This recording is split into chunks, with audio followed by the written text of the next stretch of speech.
Shaq's SUV broke down in a random parking lot. No mechanic, no team, just a homeless man with grease on his fingers and a past no one knew about. Within minutes, he had the engine running and Shaq staring. "Who are you?" What happened next turned that quiet exchange into a global headline. By the end, this forgotten genius was co-leading a tech project the world wasn't supposed to see. And when the truth about his past came out, even Shaq was speechless. Stay till the end, because this isn't just a comeback. It's a legacy reborn. Wait, before we go any further, I gotta ask, where are you watching from? Drop it in the comments, and don't forget to subscribe. The sun beat down hard on the blacktop of a crowded cafe parking lot in downtown LA. Heat waves rippling above the cars. Shaquille O'Neal stood outside his matte black Escalade, hands on hips, frowning at the hood. The engine had sputtered to a dead stop without warning, and now the SUV refused to even click. A few heads turned, recognizing the 7 feet 1 inch NBA legend, but no one stepped in. Shaq tapped his phone, checking his battery. "Of course," he muttered. 1% left. AAA wasn't answering fast enough. Then came a voice, low and scratchy. "You need a jump or what?" Shaq turned around. A man stood near the curb, shirt sun-bleached and torn, his jeans smeared with oil stains and dried mud. His hands, blackened by grease, clutched a battered canvas tool bag. His hair was matted under a faded Dodgers cap, and his shoes were so worn the sole peeled at the front. But his eyes were clear, focused. Shaq raised an eyebrow. "You a mechanic or something?" The man gave a half shrug. "Used to be. Still know my way around an engine." There was a pause. Shaq didn't move. The man didn't flinch. Shaq nodded slowly. "All right, let's see what you got." The man moved quickly, confidently. He opened the Escalade's hood, checked the terminals, and pulled out a set of jumper cables that looked older than the SUV itself. Within seconds, he was under the hood like he belonged there. Shaq watched closely, arms crossed, intrigued by the man's precision. No wasted movement, no hesitation. The guy worked like a surgeon. 3 minutes later, the engine rumbled back to life. Shaq blinked. "You serious?" The man stepped back, wiping sweat and oil from his brow with the back of his hand. Battery was loose at the terminal. Most people overlook it. Shaq looked at him hard now, as if seeing him for the first time. Not just a guy off the street. "You fixed it like you've been doing this all your life." "I have," the man replied simply. Shaq squinted. "What's your name?" "Eli." Shaq's voice dropped an octave. "Eli who?" "Used to be Eli Carson." A long pause. Shaq nodded slowly, digesting the name. There was something familiar about it, but not enough to place it yet. He extended a massive hand. "Well, Eli Carson, you just saved me a tow bill in an afternoon. You hungry?" Eli hesitated. "Always." Shaq grinned. "Let's get lunch." But as they walked toward the cafe, Shaq glanced back at the Escalade, then at Eli. "You sure you're just a guy off the street?" The cafe wasn't fancy, just a corner joint with faded red booths and the smell of old grease clinging to the walls. But to Eli, it felt like a palace. He sat across from Shaq, nursing a tall glass of lemonade like it was sacred. A plate of double cheeseburgers and seasoned fries sat in front of him, untouched for a few moments as he simply took in the moment. "You sure you want to hear all this?" Eli asked, his voice low, eyes darting toward the window, like he was still half expecting someone to chase him off. Shaq leaned back, arms folded. "You just brought my Escalade back to life with a pair of chewed-up jumper cables. I got time." Eli finally bit into the burger, closed his eyes, and sighed like it was the first real food he'd had in days. "I used to be somebody," he started, wiping his hands on a napkin. "Senior engineer, LA Motor Tech, worked on hybrid platforms before they even became trendy. I led the Aegis battery upgrade team back in 11. That was my design." Shaq raised a brow. "That Aegis? You're talking top-tier tech." Eli gave a crooked smile. "Yup. But when they restructured, I was too old, too black, too expensive. They cut me loose." Shaq's eyes narrowed. "They just let you go? Like that?" "Severance kept me afloat for a year," Eli said. "Then my mom got sick. Bills stacked up. Interviews dried out. I sold my car, then my tools, then my apartment. Slid fast after that." He looked out the window, watching traffic blur by. "It's wild how invisible you become. People stop looking you in the eye. Start assuming you're crazy or dangerous, just because you smell like sweat and sleep outside." Shaq didn't interrupt, just nodded slowly, letting it all sink in. "But up here?" Eli tapped the side of his temple. Still sharp. Still got it. The body breaks down. Yeah. But the mind? He pointed his fork at Shaq. They can't repo that. Shaq chuckled. You ever try getting back in? Eli shrugged. No address, no references, no chances. Once you drop off the map, companies treat you like you never existed. They sat in silence for a moment, the hum of the diner filling the space. Then Shaq leaned in, voice low but direct. You free tomorrow morning? Eli blinked. Why? Shaq smiled, but there was something serious in his eyes. Because I think it's time the world remembered exactly who you are. Eli stared at him, burger halfway to his mouth. Wait, you're serious? Shaq just nodded, pulling out his phone. Set your alarm, man. We got work to do. Eli was still wiping sleep from his eyes when the sound of a smooth engine purred to a stop outside the gas station. He stepped out from behind the dumpster where his tent was hidden, blinking against the rising sun, and froze. A silver Rolls-Royce Phantom sat at the curb, like it had no business being there. Sunlight glinted off its polished hood like it belonged on the cover of a luxury magazine. And behind the wheel? Shaq. Window rolled down, shades on, grinning like he already knew what Eli was thinking. You ready? He called out. Eli rubbed his hands together, glancing down at his faded jeans, wrinkled flannel, and boots that hadn't been dry in 3 days. I didn't know you meant this kind of ride. Shaq opened the passenger door from inside with the push of a button. Man, if you're waiting for a tux, we'll be parked here all day. Get in. Eli hesitated. I don't want to mess up the seats. Shaq laughed. That's the thing about Rolls leather. It don't care about clothes, it remembers character. Eli climbed in, the scent of cedar wood and new leather hitting him instantly. The door closed with a soft thunk that felt more like a whisper than a shut. As they cruised through the city, people turned, pointed, even pulled out phones. Eli shifted in his seat, still uncomfortable. You sure this is okay? Shaq glanced at him. Eli, I've sat in rooms with billionaires who couldn't do what you did yesterday in 5 minutes. You've earned this. Eli looked out the tinted window, watching streets blur into neighborhoods, then into a more industrial part of town. Finally, they pulled up to a tall steel gate with security cameras perched on every corner. 2 guards approached the car. Shaq rolled down the window and didn't even wait for them to ask. Eli Carson, he's the guest. I'm just the driver today. Both guards exchanged a quick glance, then looked at Eli. Welcome, Mr. Carson. Pulling up the gate now. The gate buzzed, then slowly opened. Eli sat still, stunned. Shaq, what is this place? Shaq grinned and pressed the gas gently. Somewhere your talents belong. Time to stop surviving. Let's start building. As they passed the gates and into a sleek tech compound, Eli whispered under his breath, What did I just agree to? Shaq simply replied, A second chance, with interest. Eli stepped out of the Rolls-Royce like he was walking into another dimension. Gone were the cracked sidewalks and concrete smells of the gas station behind his tent. Now he stood in front of a sleek, glass-walled building with steel beams crisscrossing above like the bones of a spaceship. The logo on the front simply read, Volt Dynamics. Inside it was colder, brighter, silent except for the low hum of machines. Engineers in tailored techwear floated past, clipboards in hand, as robotic arms twisted metal into elegant, alien-looking vehicle frames. One prototype had butterfly doors. Another looked like a race car had married a spaceship. Eli's jaw unhinged slightly. This is like walking into tomorrow. Shaq smirked beside him, walking like he'd done this 100 times. This place, it's one of my investments. I don't just do sneakers and pizza commercials, you know. Eli stared through a glass wall where a high-speed battery stress test played out like a light show. You built this? Shaq shrugged. I didn't build it, but I believed in someone who did. That's the secret. Find the builders, back them hard, and don't get in their way. Eli exhaled slowly, as if letting go of 10 years of disbelief. His hands fidgeted in his jacket pockets, stained from years of turning wrenches in places that would never look like this. Shaq motioned for him to follow. There's someone I want you to meet. They walked down a corridor lined with innovation awards and patent plaques. The hallway opened into a wide conference room where a woman in a crisp navy jumpsuit stood waiting, tablet in hand. She had sharp eyes, the kind that read resumes without picking up a pen. She looked up and immediately froze. Wait, Eli Carson? As in the Eli Carson?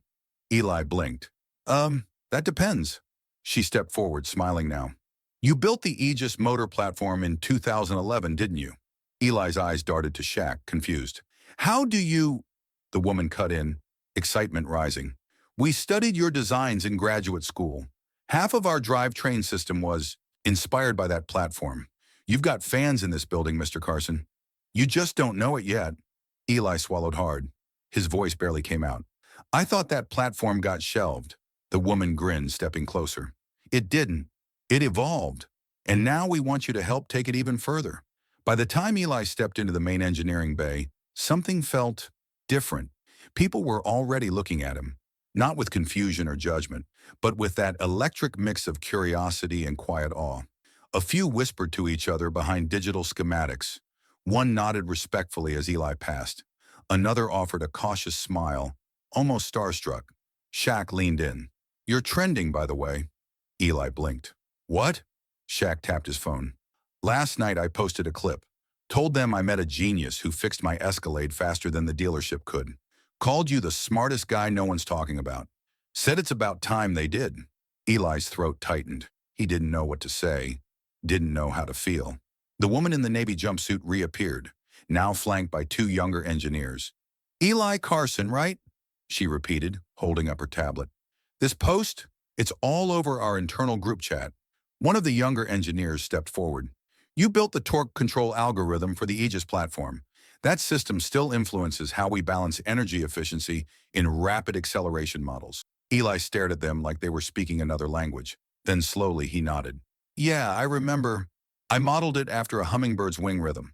The younger engineer lit up. That's the part no one else figured out. I read your white paper 3 times. Never realized you were the same guy. Eli looked down at his oil-stained jacket, the frayed sleeves. His fingers, still rough from nights spent fixing junkyard wrecks under moonlight. For a moment, his voice caught in his throat. I thought the world forgot, he said quietly. I thought I didn't matter anymore. The room fell still.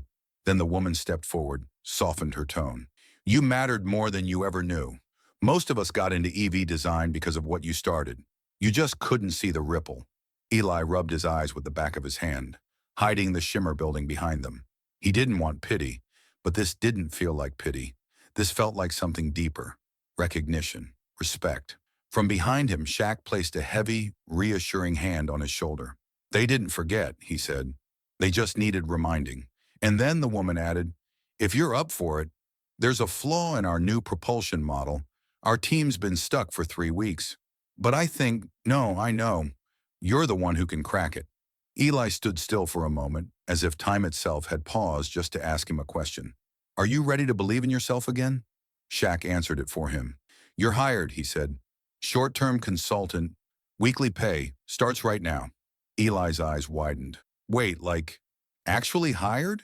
Unless you want to go back to fixing broken alternators in parking lots, Shaq replied with a smirk. But I'd rather see what that hummingbird brain of yours can really do. A tech assistant led Eli to a supply room stocked wall-to-wall with equipment, branded polos, and utility gear. Within minutes, Eli emerged in fresh gear, dark jeans, crisp black tee, and a clean lab coat that fit like it was tailored for this exact moment. His shoulders sat higher. He walked with less hesitation. Confidence, long buried beneath survival, began to unearth itself. In the design wing, the lead engineer pulled him aside and pointed to a digital projection. We've got a torque imbalance when regenerative braking kicks in above 70 miles per hour. It's throwing off battery sync and damaging our long-term efficiency. Any ideas? Eli scanned the model, squinting slightly. You're applying static resistance modeling, he said. Try dynamic modulation based on terrain input. Let the motor predict, not just react. The team exchanged looks. One of them darted to a terminal. Within 10 minutes, the new simulation reduced the error margin by 68%. How the hell did he do that? Someone whispered. Eli just smiled faintly, rubbing his thumb across the corner of the desk like he was grounding himself. For him, this wasn't magic. It was memory. These weren't just formulas. They were instincts, honed in another life. By mid-afternoon, 2 more issues had been solved. A cooling delay in the battery array, a power spike under rapid throttle. Both had stumped the team for days. Eli found the glitches in hours. He didn't brag, didn't gloat, just worked. In the background, Shaq watched quietly, arms crossed, nodding with pride. It wasn't just that Eli still had it. It was that the world was finally giving him a chance to use it again. One young engineer leaned into another and whispered under his breath, "This guy's a wizard." And just then, the lead engineer got a call. Urgent. After she hung up, she turned to Eli. "A journalist wants to speak with you. Says your name's lighting up on every feed in the city." Eli hadn't slept on a mattress in nearly 6 years, so when he laid down in the modest on-site guest suite, just a cot, a clean blanket, and silence, it felt like luxury. He didn't toss, didn't turn. He just exhaled and let the world blur into sleep. The sun barely crept over the horizon when he was already up, walking the halls before most employees had clocked in. The air was quiet, filled with the soft hum of machines warming up. Eli gravitated toward the testing bay, where a prototype EV sat partially disassembled on the lift. He pulled up the schematics, studying data points from the night before. Within 20 minutes, he spotted it, an error in the thermal regulation system that had gone unnoticed for weeks. He scribbled a few notes, made slight code adjustments on the diagnostic panel, and recalibrated the pressure ratios. By the time the engineering team arrived, Eli was waiting beside the test track, coffee in one hand, torque wrench in the other. "How the hell are you always 10 steps ahead?" One of the engineers laughed. "I never stopped learning," Eli replied with a shrug. "Even when no one was looking." Words spread like a spark through dry grass. The intern whispered it to a designer. The designer told the battery crew. Soon, the entire floor was buzzing. "You hear about Eli? Guys solving problems we didn't even know we had. Shaq found a genius sleeping behind a gas station." In the cafeteria, someone pulled out their phone and showed a screenshot of a Reddit post. "The real-life Tony Stark is back," and he never even left. But Eli wasn't chasing fame. He moved quietly through the day, always 2 thoughts ahead of the problem, always more focused on the work than the attention. Until just after lunch, when security radioed in from the front gate. "There's a reporter outside," the guard said, glancing toward the front monitors. "Says she's not leaving without a few words from Eli Carson." Eli froze. His name, spoken like it mattered again.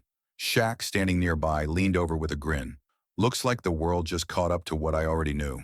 The security feed zoomed in, and Eli's eyes narrowed. The reporter? She wasn't just anyone. She was from the outlet that once called him obsolete, and now she wanted an interview. The camera crew said it'd be 5 minutes, just a quick spotlight on a local good deed. Eli almost declined, still unsure about attention, but Shaq nudged him gently. "People need to hear it," he said. "Not for you, for the ones like you still out there." So Eli sat on a metal bench outside the tech facility, sunlight pouring over his shoulders, a faint grease stain still clinging to his collar. The reporter asked basic questions at first. Name, background, what happened the day he met Shaq. Eli kept it honest. No dramatics, no self-pity. "I didn't plan to fix a celebrity's car. I just saw someone who needed help," he said with a shrug. "Didn't even know it was Shaq." The reporter laughed, but Eli didn't. He went on, voice quiet but firm. "People look at someone sleeping on the street and assume they know the story, but sometimes they're wrong. I wasn't lazy, I wasn't broken, I just got left behind." What started as a local puff piece aired that evening during the 6 o'clock segment. By midnight, it had 900,000 views. By morning, over 3.5 million. Headlines exploded across social media, from rock bottom to R&D, Shaq's parking lot miracle, Eli Carson, the mind the industry forgot.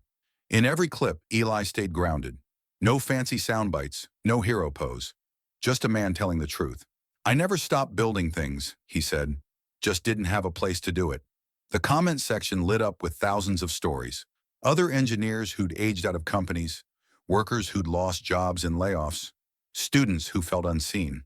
Eli became a symbol of quiet brilliance and missed potential.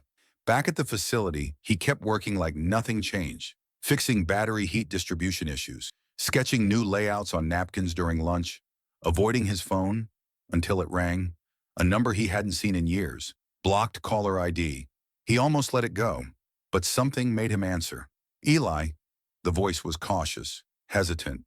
"It's Ron, from Melvix Motors." Eli blinked, gripping the edge of his desk. Ron was the exec who'd laid him off.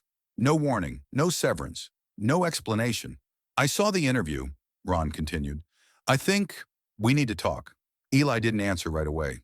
He just turned towards Shaq, who stood in the doorway with folded arms, already knowing what was about to go down. The last time Eli heard Ron Kingsley's voice, it was over a cold conference call. No eye contact, no warning, just the words. Your position's been eliminated. HR will send the paperwork. That was 5 years ago. No follow-up. No thank you for 15 years of innovation. Just silence. But now that same voice crackled through his phone again, this time layered with unease. Eli, I saw the interview. That was impressive, Ron said, choosing his words like stepping through a minefield. Would you be open to a quick meeting? No pressure. Eli didn't say yes immediately. He glanced at Shaq, who was midway through assembling a prototype chassis. You gonna go? Shaq asked, not looking up. Eli exhaled slowly. Only if you come with me. Ron chose a trendy cafe in Midtown. Sleek, overpriced, filled with people pretending to be busier than they were. Shaq barely fit in the booth. Eli sat across from his former boss, the man who once made him feel disposable. Ron offered a smile that didn't quite reach his eyes. You look good, Eli. Healthier. Eli folded his arms. Turns out food and sleep help with that. A nervous chuckle. Then Ron got down to it. I'll be blunt. Your story's everywhere. Our investors are asking why we let you go. I wanted to personally extend an offer. Senior lead engineer. Competitive salary. Full benefits. He slid a paper across the table like it was a golden ticket. Eli didn't touch it. He looked at the numbers. Impressive. More than he'd ever earned before. But it didn't move him. I appreciate that, Eli said evenly. But I gotta ask, why now? Where was this when I lost my home? When my designs were still paying your company dividends? Ron shifted, clearly uncomfortable. Mistakes were made, but this is about moving forward. Shaq finally spoke, his deep voice cutting through the tension. Moving forward means owning the past first. Ron glanced at him, clearly aware of who he was, but unsure how to respond. Eli leaned back, eyes sharp. You really want me back? I'm flattered, but I didn't come here to say yes. Ron blinked. You didn't? Eli smiled faintly, then turned to Shaq. Should I tell him the news? Shaq grinned, arms folded. Go ahead, partner. Eli looked back at Ron and said, I'm not taking the job because I'm building something bigger, with my name on the door this time. The air between them held a sharp silence. Ron blinked, stunned by Eli's refusal, clearly expecting a handshake, not a declaration of independence. You're building your own thing? Ron asked, his voice strained. You mean a garage startup? Eli chuckled under his breath, the kind that carried years of pain turned into power. Not quite. It's an R&D-backed EV prototype lab. Fully funded, fully operational. Shaq sat back, arms folded, letting the weight of Eli's words hang. He didn't need to add anything, yet. Ron tried to mask his discomfort with a dismissive grin. Eli, come on. You know how hard it is to scale something like that. Our resources, our partnerships, there's no substitute for what we've built. That's true, Eli replied evenly. But I'm not trying to replicate what you built. I'm building what you never had the courage to. Ron's smile twitched. Sounds like a passion project. You sure this isn't just a rebound? Eli leaned forward, eyes calm but direct. When you fired me, you took away my job. But what you couldn't take was what's up here. He tapped his temple. What I've spent decades learning, designing, solving, that's still mine. Ron looked like he wanted to argue, but couldn't. Eli continued, voice steady. I didn't just find a job again. I found purpose, a reason to wake up early, a team that listens, and a partner who never judged me by the state of my shoes. Shaq raised an eyebrow and finally leaned in, his deep voice cutting through like a bass drum.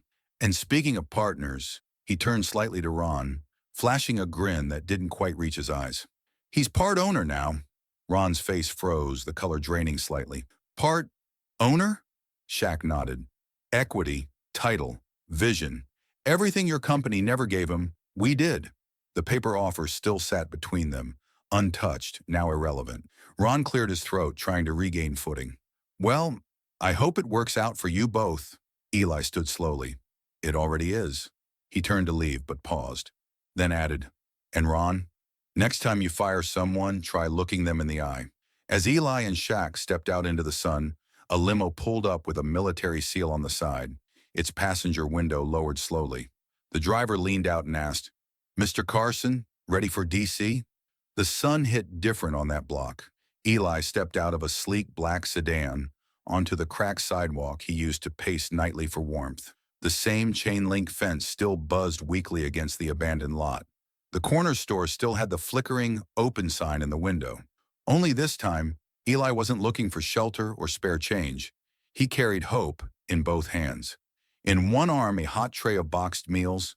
In the other, bags of blankets, gloves, and socks. Folks recognized him slowly, at first double-taking, then whispering, "Is that Eli?" He smiled at a man huddled near the alley. "You still sleep behind the deli?" The man blinked, confused, then nodded slowly. "I did too," Eli added softly, handing him food and a fresh blanket. "Back when my car gave out and the world forgot my name." He made his way to a rusted, graffiti-tagged van 2 blocks down.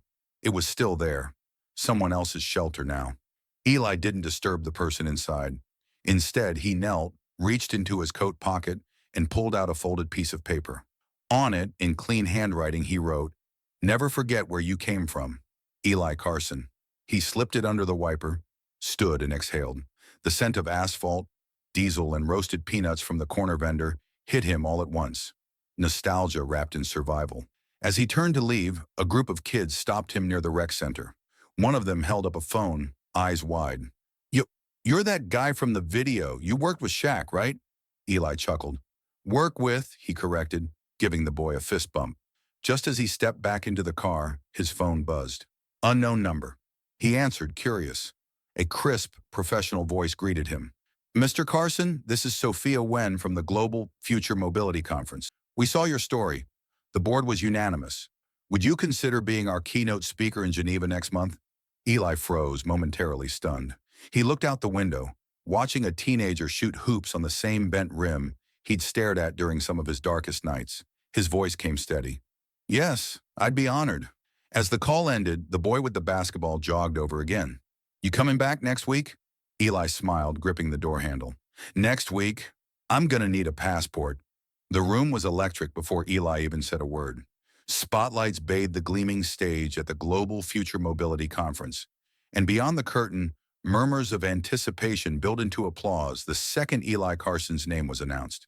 He walked out slowly, confidently, wearing a sharp navy blue suit and the calm steadiness of a man who'd earned every wrinkle in it. Cameras flashed. CEOs, engineers, students, people from 30 countries rose to their feet. But Eli's eyes went straight to the front row. Shaq, suited up, arms folded, smiled up at him like a proud big brother. He gave a small nod, one that meant, "You've got this." Eli stepped to the podium, paused, then leaned into the mic. "1 year ago," he began, voice steady, "I was invisible." The audience went completely silent. "I wasn't trending. I wasn't giving keynotes.